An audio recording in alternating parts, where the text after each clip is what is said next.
Welcome to our channel. Xbox Game Pass issues can prevent you from accessing your game library, but these solutions will get you back to gaming quickly. Step 1. Check Xbox Live Service status at xbox.com/status to determine if there's a system-wide outage affecting Game Pass services. Step 2. Restart your Xbox console by holding the power button for 10 seconds until it fully shuts down, then turn it back on.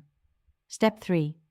Verify your Game Pass subscription is active by going to Settings, Account and Subscriptions to check your membership status and renewal date. Step 4.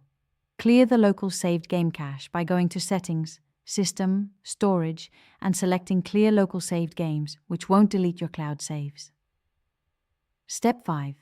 Check for system updates by navigating to Settings, System, and Updates to ensure you're running the latest Xbox software version. Step 6. Sign out of your Xbox account completely, wait a few seconds, then sign back in to refresh your account credentials and permissions. Step 7. Uninstall and reinstall the problematic Game Pass game if only specific titles aren't working, as this can fix game-specific issues. Step 8. Contact Xbox support if the problem persists, providing them with your error codes and account details for personalized troubleshooting assistance. Don't forget to like this video and subscribe to our channel.